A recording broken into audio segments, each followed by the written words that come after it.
Olá e bem-vindos. O material que a gente tem na mesa hoje nossa, ele é visualmente muito intrigante e conceitualmente assim, bem provocador. São os trechos, umas anotações e vários diagramas do livro A Espiritualidade do Corpo, do Alexander Lowen. E a nossa missão aqui é investigar uma ideia que, sabe, à primeira vista vira de cabeça para baixo séculos de pensamento. A ideia de que a espiritualidade não é algo que acontece, sei lá em cima, num plano etéreo, mas é uma experiência visceral vivida através da nossa carne e osso. A questão que o Lowen joga no nosso colo é: o que acontece quando a gente para de tratar o corpo como uma máquina que precisa ser domada e começa a ouvi-lo como uma manifestação física do nosso espírito? É uma inversão de rota muito poderosa. E para entender o Lowen, a gente precisa começar por onde ele começa, que é demolindo a velha muralha entre mente e corpo. Ele nos dá um diagrama que parece quase infantil de tão simples, mas é a base de tudo. Imagina um círculo, que ele chama de unidade. No centro tem uma fonte, um processo energético. E esse círculo é dividido em duas metades. De um lado, ele escreve mente, ou psique, e do outro, corpo, ou soma. A grande sacada dele é dizer que essas não são duas coisas separadas lutando pelo controle, sabe? São só as duas faces da mesma moeda. Duas formas de perceber a mesma energia vital que constitui uma pessoa. Certo, mas vamos combinar. Essa ideia de unidade perfeita soa um pouco idealista, não acha? Na teoria é lindo, mas a experiência do dia a dia para a maioria de nós é de conflito. A gente vive numa guerra civil interna. A cabeça quer uma coisa, o coração quer outra e, nossa, o corpo muitas vezes está exausto no meio do fogo cruzado. Se a gente é essa unidade energética, por que a fragmentação parece ser o nosso estado padrão? A visão dele não simplifica demais a bagunça que é ser humano? Essa é a pergunta fundamental. E a resposta dele não é que a unidade é um estado ideal a ser alcançado, mas sim um nosso estado natural que foi perdido. E o principal suspeito por essa perda, na visão dele, é o que ele chama de ego. Em outro diagrama, ele estrutura o ser humano como uma pirâmide. A base, a parte mais larga, mais sólida, são os processos energéticos, tipo nossa pulsação, nossa respiração, a pura força vital. Acima disso vem os movimentos, depois os sentimentos, os pensamentos, e lá no topo, na pontinha mais fina, está o ego. Apenas a ponta do iceberg, então? Exatamente. O problema surge quando essa pontinha esquece que depende de toda a base e começa a se achar a pirâmide inteira. O ego se identifica só com o pensamento e a vontade e se autoproclama o grande CEO da operação. Ele olha para as camadas de baixo, sentimentos, movimentos, a energia, não como parte de si, mas como recursos a serem gerenciados. Ou pior, como subordinados rebeldes que precisam ser controlados. E aí começa a tal guerra civil que você mencionou. Entendi. O ego vira aquele microgerente terrível, né? Ele não confia que o corpo saiba respirar ou que o coração saiba sentir, então ele tenta criar regras e procedimentos para tudo. É tipo um motorista que não se contenta em dirigir o carro. Ele quer descer na casa de máquinas e dar ordens para cada pistão, ignorando os barulhos, a fumaça, os sinais de superaquecimento. Ele só grita: obedeçam! E o resultado dessa tirania é um sistema todo disfuncional. O carro até anda, mas aos trancos e barrancos, gastando uma energia absurda e com um desgaste imenso. O ego, nessa tentativa de controle, entra em conflito direto com o que é espontâneo. Ele tenta suprimir um choro, conter uma risada, abafar a raiva, tudo em nome de uma ordem racional, de uma imagem a ser mantida. E essa divisão, essa separação, fica visível de uma forma muito curiosa desde a infância. O Lowen chama atenção para os desenhos que as crianças fazem de si mesmas. Como assim? Ele observou que uma criança que ainda está muito conectada com as sensações, com a vitalidade do próprio corpo, tende a se desenhar de um jeito que ele chama de salsicha. É uma figura com um tronco grande, cheio, sabe? Arredondado. O desenho expressa uma sensação de volume, de presença. Por outro lado, a criança que já começou a operar mais a partir da cabeça, mais desconectada das sensações, se desenha como uma figura palitinho. Nossa, é verdade. Agora que você falou, a imagem é perfeita. A figura palitinho é basicamente uma cabeça, que é o centro de comando, com os apêndices finos para representar o corpo. Não é um corpo sentido, é um corpo pensado. É quase um diagrama, uma ideia de um corpo, e não a sensação de estar dentro de um. É a imagem exata dessa desconexão. E essa desconexão tem uma consequência muito palpável na nossa vida adulta. Uma perda que o Lowen descreve como uma palavra muito bonita, a perda da graça. Ah, e aqui que fica muito interessante porque ele resgata essa palavra de um contexto puramente religioso ou estético, né? Graça para Lowen não é um dom divino ou uma questão de ter bons modos. O que ele quer dizer com isso? Para ele, graça é um termo técnico, sabe? É a expressão física daquela unidade original. É quando o ego e o corpo estão em harmonia. O movimento gracioso é um movimento eficiente, econômico, bonito, porque não tem conflito interno.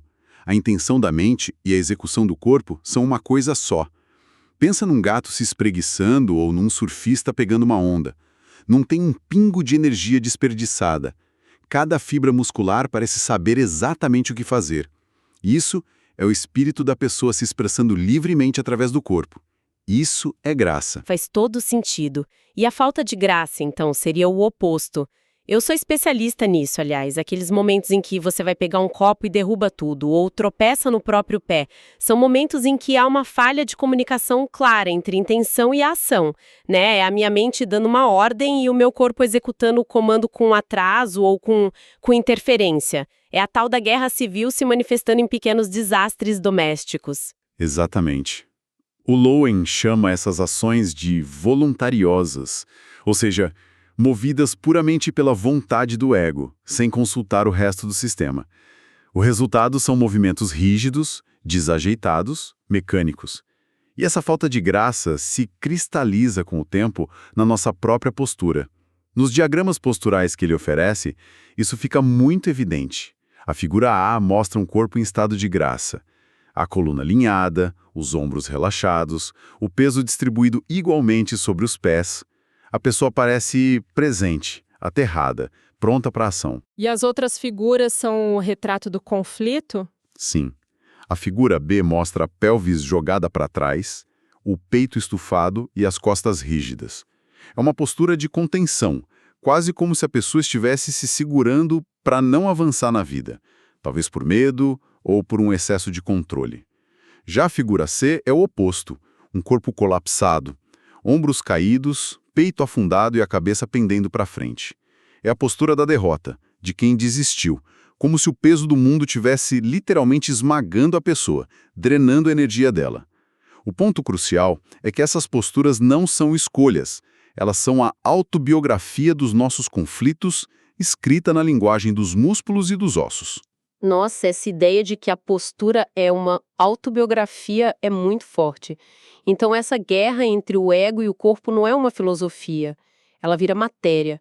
Ela esculpe a forma como a gente se apresenta para o mundo. Precisamente. Ele tem um outro diagrama, o dos círculos concêntricos, que ilustra o mecanismo interno por trás disso. Imagina que, no centro do nosso ser, no nosso núcleo, nasce um impulso, uma emoção. Alegria, raiva, tristeza, desejo. Para que esse impulso seja vivido, ele precisa viajar do centro para a superfície, para a nossa pele, e se expressar no contato com o mundo. Esse seria o fluxo natural da energia, sabe? De dentro para fora. Mas, claro, existe um obstáculo nesse caminho. Existe. Existe uma fronteira fortemente policiada. Entre o centro e a superfície está a camada da musculatura voluntária. E é aqui que o ego, o CEO controlador, instala seus postos de controle. A cada vez que ele emite uma ordem tipo engula o choro, não demonstre raiva, controle-se, essa musculatura se contrai para bloquear a passagem do impulso. Se isso se repete milhares de vezes ao longo da vida, a contração deixa de ser momentânea e vira crônica. Isso é assustador. Quer dizer que aquela tensão crônica nos ombros que a gente culpa o dia inteiro no computador pode ser, na verdade, o registro muscular de anos e anos de sentimentos não expressos? A mandíbula travada ao acordar não é só estresse, é a raiva que não foi dita e ficou ali, congelada. Na visão de Lowen, sim. Essa tensão crônica forma o que ele e o mestre dele, Wilhelm Reich, chamaram de couraça muscular. Uma verdadeira armadura, segmento por segmento, que nos impede de sentir e de expressar. A energia que deveria fluir para fora fica aprisionada. O diagrama dele é direto. Tensão crônica igual bloqueio dos impulsos. É por isso que ele usa outro desenho simples. Uma forma oval com um +E, indicando um organismo expandido cheio de energia, pulsante. E outra com -E, que está contraída, murcha, diminuída. A couraça nos mantém nesse estado de contração. Ok, o diagnóstico é claro e um pouco desconfortável. A desconexão, a tirania do ego, a perda da graça e a construção de uma armadura que nos sufoca. Se esse é o problema, qual é o antídoto? Para onde o Lowen aponta o caminho de volta? O antídoto e a base de todo o trabalho terapêutico dele é um conceito chamado grounding, ou aterramento. E o termo é para ser entendido de forma bem literal. Aterramento. Estar com os pés no chão. Mais do que isso, é sentir os pés no chão. É sentir a conexão com a gravidade, sentir o suporte da Terra sobre você. Por extensão, estar aterrado significa estar conectado com a realidade do próprio corpo e com os sentimentos que o habitam. É o oposto exato de viver na cabeça. Uma pessoa sem aterramento, segundo Lowen, tem a energia acumulada na parte de cima do corpo, cabeça, ombros, peito. As pernas e a pelvis parecem frágeis, desconectadas. O aterramento permite que a energia desça e circule por todo o corpo, nos dando uma base, uma sensação de segurança e pertencimento no nosso próprio ser. Sem isso, ele dizia, a busca espiritual é só mais uma viagem da mente, mais uma fantasia. E como é que se reencontra esse aterramento? Porque não parece ser algo que se consiga só pensando, ok, agora vou me aterrar. Um dos diagramas mais conhecidos da bioenergética mostra uma pessoa arqueada para trás sobre um banco.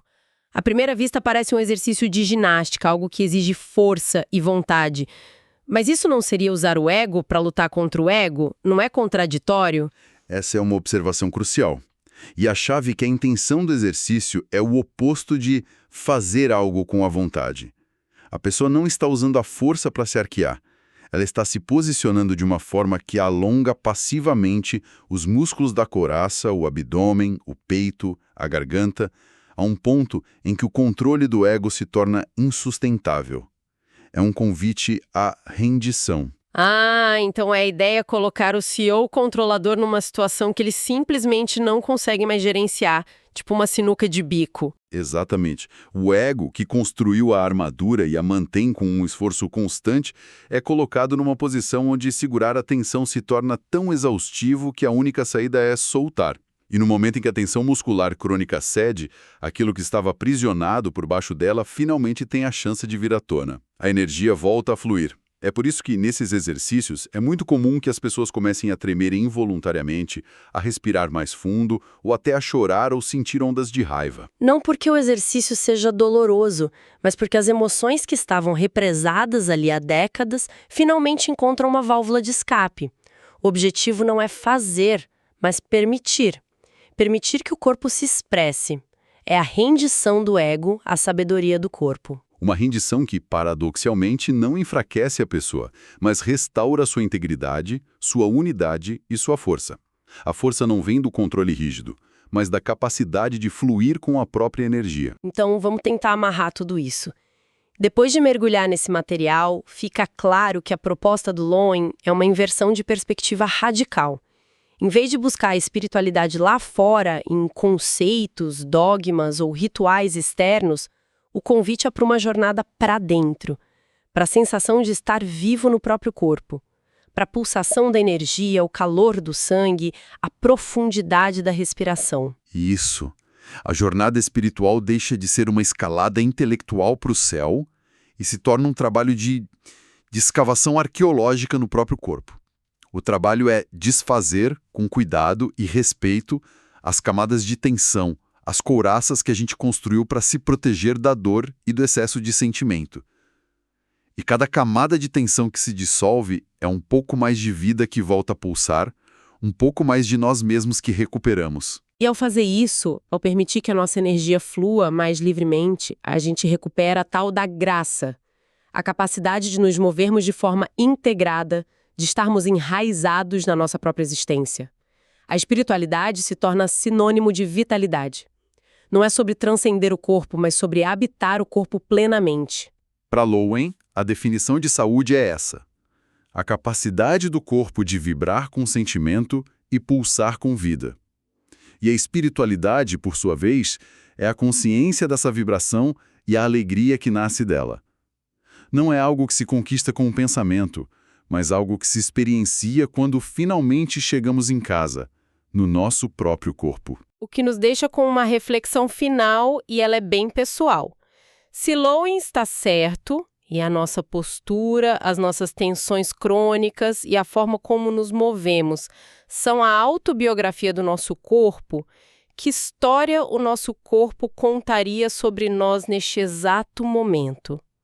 E talvez a pergunta mais importante seja: que capítulo gostaríamos honestamente que ele começasse a escrever a partir de hoje?